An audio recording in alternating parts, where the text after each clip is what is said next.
રાજ્ય સરકારના શાળા પ્રવેશોત્સવ અને કન્યા કેળવણી મહોત્સવ 2026 અંતર્ગત શાળા પ્રવેશોત્સવ ઝર શાળામાં શાળા પ્રવેશ ઉત્સવની ઉજવણી ગુજરાત સરકારનો ખૂબ જ મહત્વપૂર્ણ કાર્યક્રમ શાળા પ્રવેશ ઉત્સવ અને કન્યા કેળવણી મહોત્સવ 2024 અંતર્ગત ઝર પ્રાથમિક શાળા તાલુકો ધારીમાં ખૂબ જ ધામધૂમપૂર્વક ઉજવણી કરવામાં આવી હતી।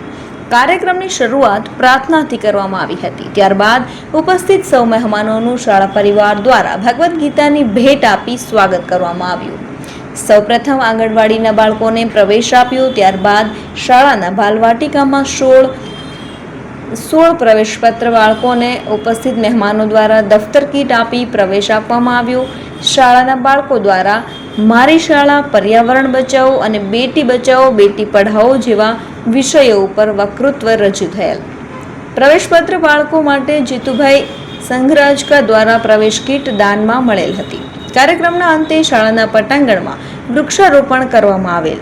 આ કાર્યક્રમમાં વિકાસ યાદવ સાહેબ IFS, નાયબ વન સંરક્ષક ગીર, પૂર્વ ધારી આગેવાન અનુભાઈ લલિયા, સરપંચ દિલાવરભાઈ લલિયા, તાલુકા પંચાયત સદસ્ય પોપટભાઈ દાફડા, પ્રેસ મીડિયામાંથી ટીનુભાઈ લલિયા, પર્યાવરણ પ્રેમી અને સોશિયલ એક્ટિવિટીઝ તોસીફભાઈ લલિયા, લાયજન શ્રી મનસુખભાઈ વસ્તાણી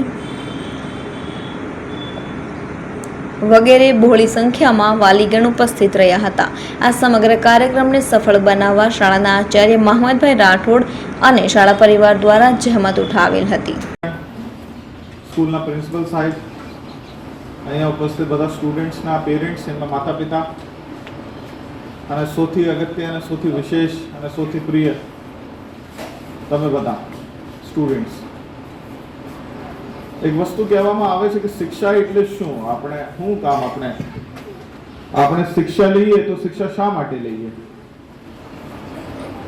શિક્ષાનું મહત્વ શું? તો શિક્ષા આપણને શું કહેવાય કે એક આપણો યુટ્યુબ છે એમ માનીને હાલો। જેમ તમે બધા યુટ્યુબ ઉપર જાઓ ને વિડીયો જુઓ તો બીજા દેશમાં શું થાય છે, બીજી દુનિયામાં શું થાય છે, મુંબઈમાં છોકરા શું કરે, દિલ્હીમાં છોકરા શું કરે, જૂનાગઢમાં શું થઈ ગયો, તો આપણને થોડી ખબર વધારે પડે। આ સેમ વસ્તુ, સરખી વસ્તુ આપણી શિક્ષા સાથે પણ છે। પંચાયતના સદસ્યો પોપટભાઈ, ગામના સરપંચ મધુભાઈ